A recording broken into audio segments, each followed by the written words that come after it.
Right, recording is on. And we should be good to go.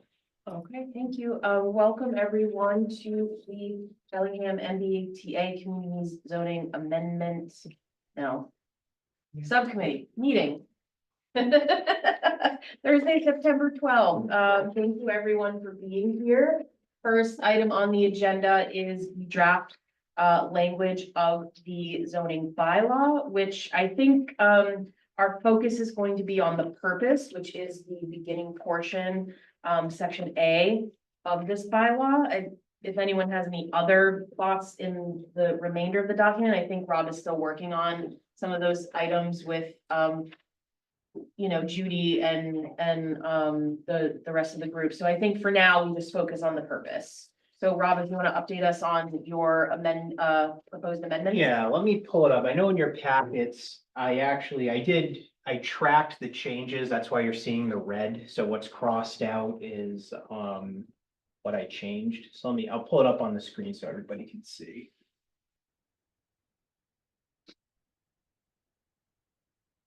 I might pull it up on the screen.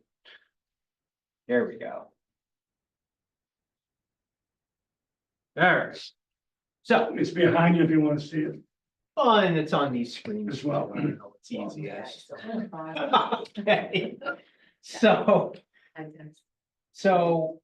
for the purposes, I will say that what Judy wrote, I have no issues with. There were a couple tweaks that I made on this just as a start, if the subcommittee or the public have any other thoughts on it. But so for number one, what was written was encourage production of a variety of housing sizes and types to provide equal access to new housing throughout the community for people with a variety of needs and income levels. So I struck a variety of and sizes and types because we're not really promoting a significant different amount of housing. A lot of this is going to be the higher density housing that what we already see in town. So just to simplify and make it a little less confusing, I mean, you do have options because you could do by right, you could do just single family detached houses if you wanted to. Typically, a developer is going to want to take advantage of as many units as they can put in. So I don't know if that would be a feasible option, but just to clarify, that was what I changed for number one. Number two, establish requirements, standards, and guidelines and ensure predictable, fair, and cost-effective development review and permitting. For this one, this is regarding the as of right and the development plan review process that we had to outline. So with saying that it's predictable, fair, and cost effective, I thought fair and cost effective were a little bit loaded because fair is in the eyes of the beholder and Yeah. cost effective as well. I wonder if the point was from Judy to eliminate quote unquote red tape with like That's- fees and things. Is that what That is maybe she meant? exactly what she meant. Okay. And that's why I thought a better word would be efficient. Mhm. Because that is pretty much what that is what a development plan review's purpose is to be efficient. So you don't have to go through the special permit criteria, the approval criteria, and what comes with a special permit. It's to be more efficient and expedited. I'm not going to put expedited in there because that makes it sound like there's, you're kind of bypassing things, which that is not the case. So I put, instead of fair and cost effective, I put predictable, efficient, and thorough. So that's what I added. For number three, there was what Judy wrote was creation of permanently affordable housing for low and moderate income households, which that is indeed a true statement. However, what I would want to clarify is that we as a subcommittee, well, you as the subcommittee and myself as your staff member who's helping, pretty much discussed that 10% affordable component to this, which that's to help protect our safe harbor with the 40B requirements. What we're not creating is the 100% of these units are under the affordable calculation. Yeah. And I felt like number 3 may be a little bit confusing for people where they say, well, you're creating affordable housing. Does that mean all the units that are created are affordable? So I just changed the wording a bit to creation of cost-efficient housing options, because that is essentially what this is, including permanently affordable housing for low and moderate income households. And then 4, I didn't add this, but I think what we could do for 4, opportunities to create additional housing on land adjacent to existing multifamily developments. Might want to add before multifamily, put high density multifamily developments. Sounds fine by me. So that's not on this, but those were just my changes. Now, this is obviously more of a opinion based on, you know, what the purpose of this is. And obviously, this is just some suggestions that I had. But if there's anything that anybody recommends or would like changed, added, you can tell me that you have all the faith in Judy and that my language is terrible. I'm not going to be offended. So that's. Okay, well, thank you for the update. Bill, any comments on? Just minor stylist things. Using efficient in back-to-back sentences. Maybe we can just word Reducing it costs. together. Better word than efficient. Cost effective. Yeah, I think that's what the word that I should have used anyway. you follow me? Yeah.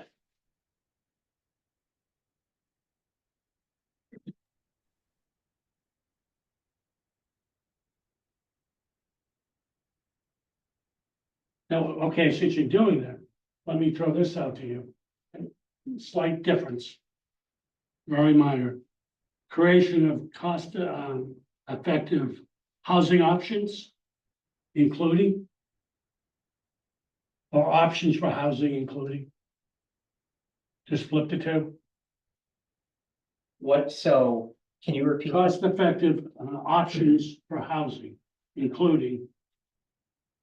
Yeah, I mean, you can, yeah, if you want to do that, it's up to, I don't care, just my style. does that read better or? I don't know, what is? I'm still thinking about number 3, so. Okay. And we got Jeff too. Jeff, if you have anything to add, feel free to. I like the change of creation of cost-effective housing options. Okay, excellent. Okay. We're 2 for 3. That's good. Thanks, Thanks, Jeff. No, I appreciate these changes. I think I'm just wondering if number 3 is still slightly loaded. I know we all know that it's only 10%, like you're only allowed to have 10% affordable. So do you think it would be better, so creation of cost-effective housing options, including I mean, portion. it is including those things, but is there a way to say including permanently affordable housing for low and moderate income households per the guidelines of the regulation, or is that implied because it's underneath? I'd like to say inclusionary, but I don't want to go down. No, that I don't road. think we can use the word Because that's inclusion. to open up another. I just don't want people to get confused about what affordable housing is. Because I think people that have been involved in the process know that the max is 10%. That's my only comment. I don't know how we kind of say it, but. Yeah, and I think that was like my initial concern with what was initially written as, is this all going to be?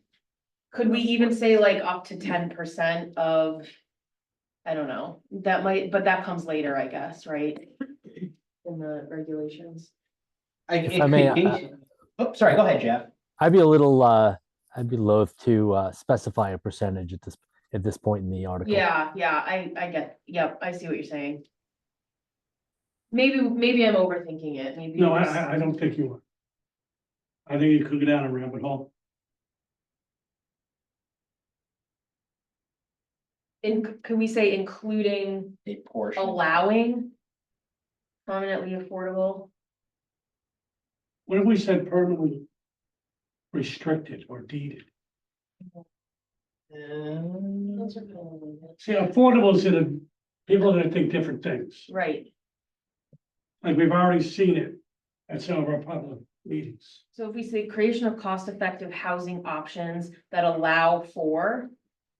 Inclusion of permanently affordable housing for low income. Well, it's a requirement according to our bylaws. Oh, right, okay. So what we could do, and if you're okay with it, we could just say creation of cost-effective housing options. That's it.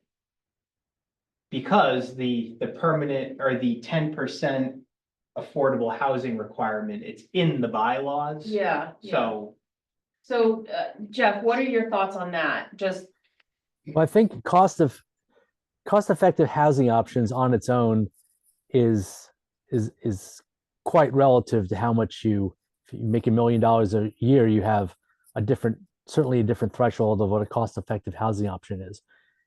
I imagine the reason that Judy specified permanent housing for low and moderate income households is that it's a targeted demographic. yeah, okay, maybe we leave it as is with the change to cost-effective housing. But I'd be What if you curious, I'd be went curious like- as to her thinking as to the low and moderate income households, because I imagine that she was very targeted with that sentence. yeah, and I think that's where Jeff, like the 10% affordable, which would be a deed restricted unit, like that's. I think you're hitting the nail right on the head as far as it was a targeted. A targeted group, based on the income, so. How about including housing options for low and moderate income households? I'm fine with that. And then as questions come up, we can speak to it. That's not a bad idea, and you kind of get rid of the affordable housing. Or, because I do know like that, the affordable housing component, that is what caused a lot of initial concerns with this, these regulations. Even before we were formed. Yeah, correct, yep. So you're Cindy was formed, excuse me. creation of cost-effective housing options for low and moderate income households. Okay, I'm okay with that, Jeff. Yeah, that works for me. Okay, And we'll run these changes by Judy again, I would imagine, right? correct, yeah, yep, yeah, I'll send these over to her just to make sure that she doesn't flag any of these as, oh boy, Attorney General's not gonna like that, Yeah, so. that's fine. Yeah. Okay, I know we just talked about semantics for a good 5 minutes, but any comments from the public on the purpose section of this, if you have any? Yes, As far as the basing the rents or the purchasing power, would it be reasonable to take median costs that exist in the town for that type of housing and base it on a percentage? Because if you're gonna add later on, the inflation in town is gonna limit you, positively limit you with a flat statement. yeah, I see the concern. I think it's a calculation though, right? From the It is. state. Is it, Yeah. Yeah, so it's very boilerplate, so to speak. Yeah, it's really not driven by like anyone here or even town staff, because it's basically, I think, what is it, the executive office of housing and YOHC, livable yeah. communities that has the calculation. Okay, if I was an attorney representing a building client, Mhm. and you say you gotta build affordable housing, you're gonna be sitting with that attorney for a long time determining what the word affordable means. No, because I the, think it's pretty well known within the industry. yeah, Pretty It's the, commonly driven by the known. state. so the 10% affordable component is driven by an actual state calculation that's mandated. I understand that part. What I'm talking about is the initial creating of the housing product. Not the affordable housing part. But the median income. If I read that right, there's a statement of that. What is the medium income and how do you protect the builder from overbuilding? Oh, Or okay. I see what throwing you're up a saying. real cheap unit? Yeah, no, I see what you're saying, and that's a good question. I would presume it comes from the Census Bureau. That would be my presumption about median income. I would agree. And it changes every year because you do, yeah. That's what I'm getting at. Yeah, I mean, you can't, it's all calculated in the year that you get the permit, right? Correct, and I think from as far as regulating like rates, for example, the 10% affordable portion of the project, that would be regulated based on now the other 90%, I think is what you're asking about, correct? Like, how does that target? So if you have a unit that's renting like at the Charles or Curtis or whatever, just for a round number, $1,000, 10% less is $900 a month. There isn't that much play as far as affordable housing. That's why I wipe that lot out. Oh, yeah, yeah. I mean, I think what some people consider affordable is, you know, it's whatever the percentage of the median income, which we in Massachusetts have high median incomes. Doesn't really seem affordable when you're thinking about the nominal number. Is that what you're saying? Basically, yes. Yeah, yes. No, I agree. I would agree with that. Yeah, unfortunately, we don't control any of Yeah. that, but I do think developers are well versed in having affordable components if they're experienced Yeah. in building in different municipalities, especially Boston. Many less to build it. Right, You right. know, they might put in a cheaper countertop. Well, from the outside, you should not be able to tell the difference. I'm sorry? From the outside of the units, they're all supposed to look. No, but all of that, the developers will include in their underwriting, like they have very sophisticated models that Yeah. calculate all of those things, The so. rental contracts to make the difference. Yeah, when they're doing, they've got their little analysts, you know, putting in all the models and doing all of the different scenarios and all that kind of stuff. Yeah, what I was thinking of those legal aspects and fighting with attorneys through the town. Right, building. right. Yeah, You know, Yeah, we've had other projects that are partial affordable, right, Rob? a lot of them. Yeah, well, I mean, the Curtis is one of them. There's Bungay Brook townhouses that was recently. Harmony. Harmony was another one.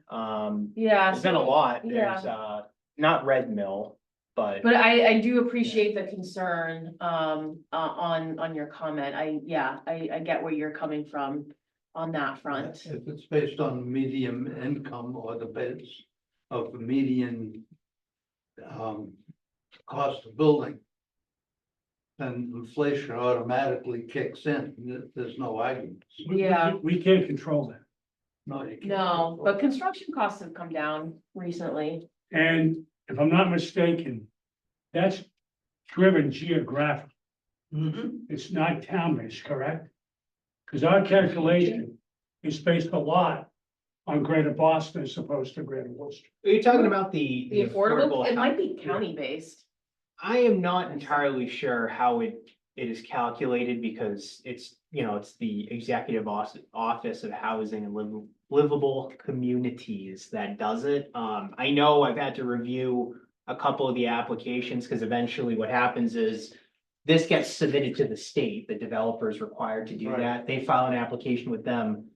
That's where the calculation gets That's what you kicked have in. to satisfy. Exactly, and they're the ones that basically set the rate for the rent, and then it comes back to us basically for our file, because we, as the town, are responsible for monitoring the long-term units to make sure that they stay affordable. So we have a consultant that does that. I And, appreciate your time explaining that. yeah, But no it's- problem. It is confusing, because. And I do think if the project doesn't pencil with the affordable housing because of inflation or all these other things, then developers just don't build it. Correct. You know, it has to make sense for the developer to do it, otherwise they're not gonna get their Oh, construction definitely. That's what financing. I'm saying. Yeah. In the beginning, how do you keep them from overbuilding and overcharging when you're using,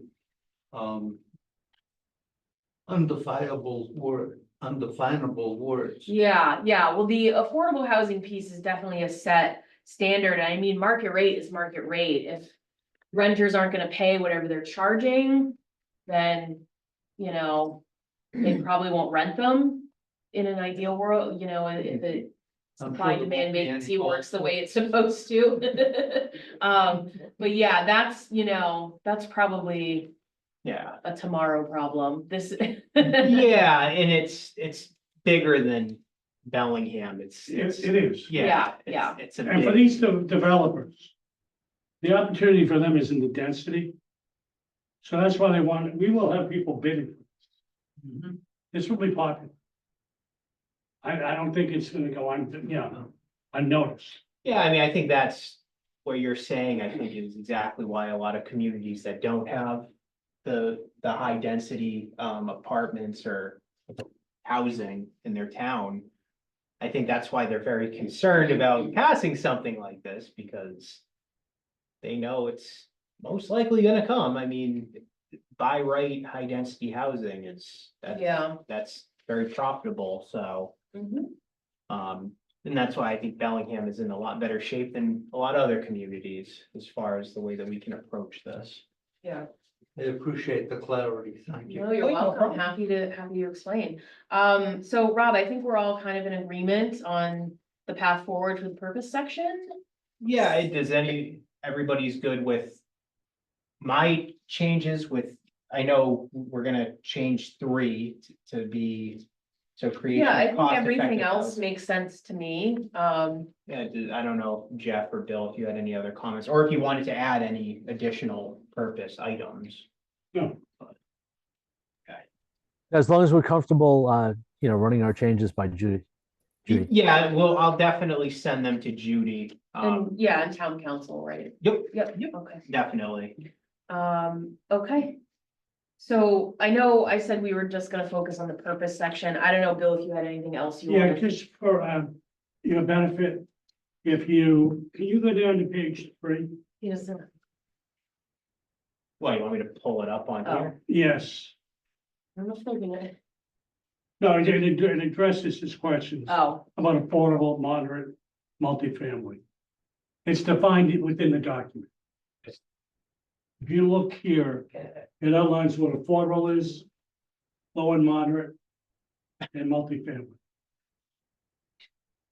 And market rate. It answers your question. Mhm. So that's something that we're tied into.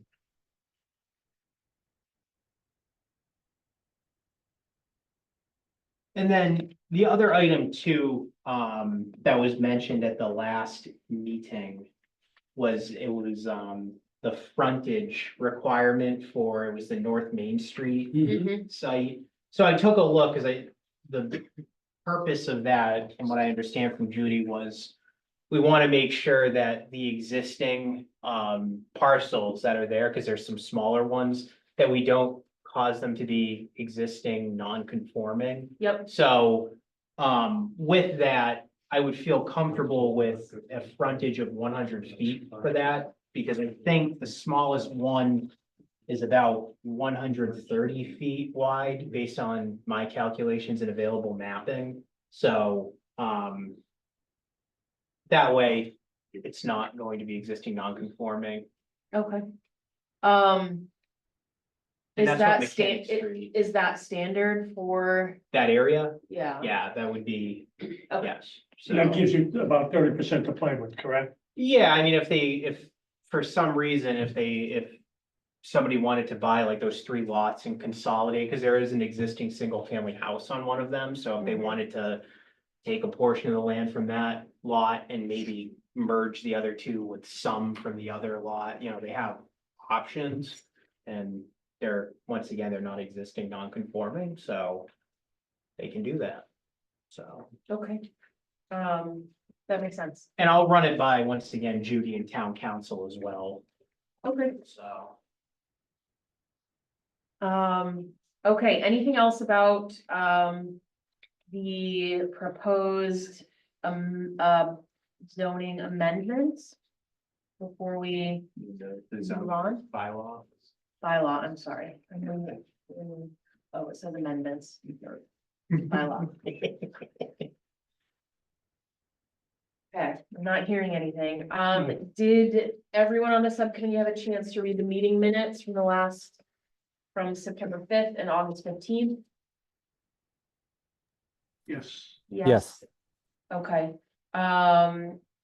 so I'd like to entertain a motion to approve the meeting minutes from September 15th and August 15th. I will. August 15th. Separate motions. Oh, September, You mean August 15th and September 5th, I okay, believe. hold I want to make a motion to approve the minutes for August 15th. Second the motion. okay, first and second, all those in favor, please say aye. Aye. Aye. Aye. So we just did August. All right, I will entertain a motion to approve the meeting minutes from September 5th. I'll make a motion to approve the September minutes for the meeting for September 5th. I second the motion. We have a first and second. All those in favor say aye. Bill O'Connell says aye. Jeff Scornavaca says aye. Liz Bertholet says aye. Okay, those both pass. Excellent, Thank you. nice. The only other item agenda is our next meeting. Yeah, which I know, I think we discussed. I don't know why September 12th is on there, that's today. Yeah, so what I'm thinking is I will get these to Judy and town council. I think we're in good shape for the language unless there's any changes that anybody has.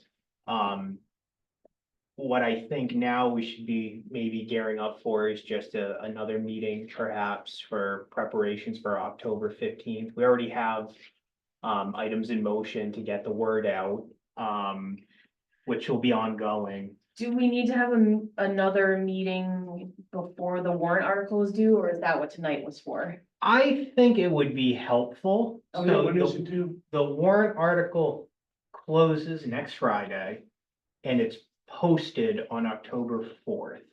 So we have some room to, after Is the it art, feasible to do it? And then have a planning board on the 26th? yes, That would be And- better for me. I'm busy next week. Okay, so legally that complies. yeah, we can do that. I would propose that to just clean everything up. Yeah, or any last minute kind of questions or comments? Yeah, I think that. And then in October, start thinking about what we want to do for our presentation. I think that, Well, could we cover them both in that meeting? I think we could. Okay, that's fair. Yeah. Completely, because, yeah, I think that. Yeah, no need to meet twice if we're. Now, can you have a PowerPoint done by then, updated? Yeah. Me? Yeah. Okay, Yeah, definitely. Sure. So we're thinking September 26th. Posted. Jeff, does that work for you, even on Zoom? That works for me. Okay. And we'll go back to 5:30.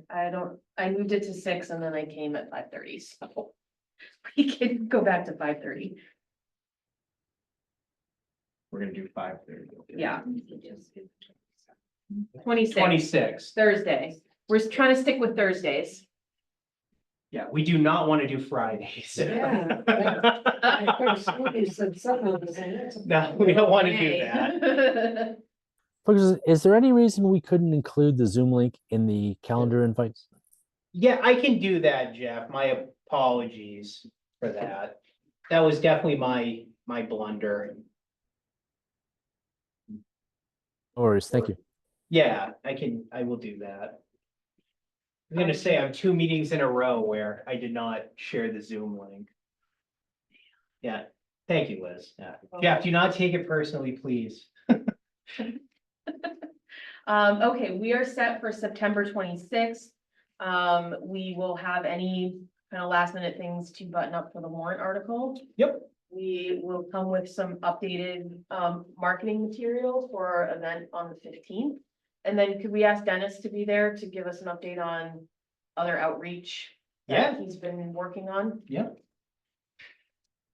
Okay. I And would think by then, prior to the 15th, I think Rob and I will have visited the senior center, have a response for coffee and conversation.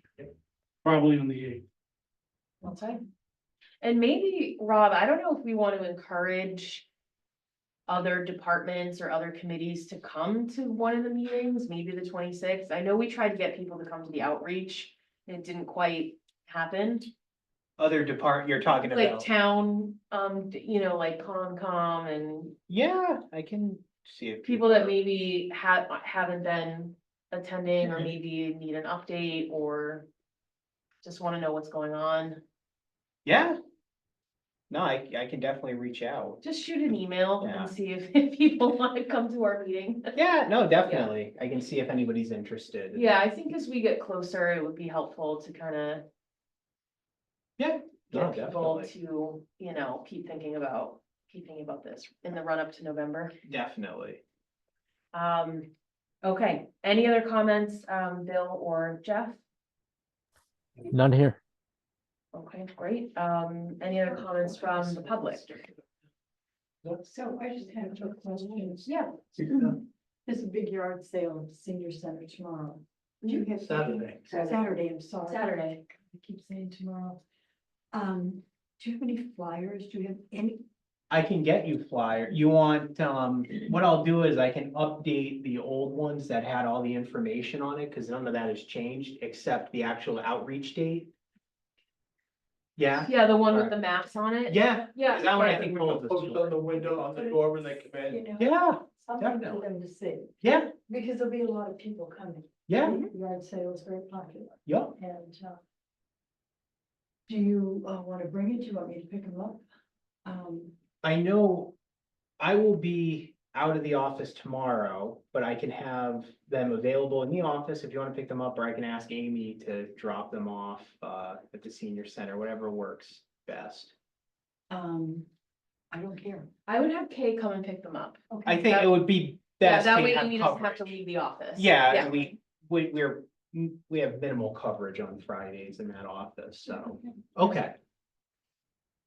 It's, Just downstairs. yeah, I'll show you after this, down that hall, down the stairs. Oh, okay. Yeah. Yeah. I can come in downstairs. Yeah, you can drive Yeah. in the back. Yeah. I'll come in. Yeah. And then just ask somebody, say, where's Amy sit?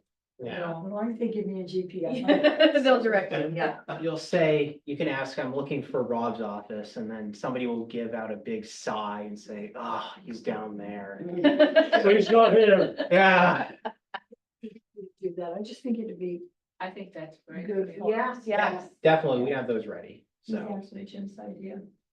Good. Yeah. Awesome. Yeah. excellent. Thank you, everyone.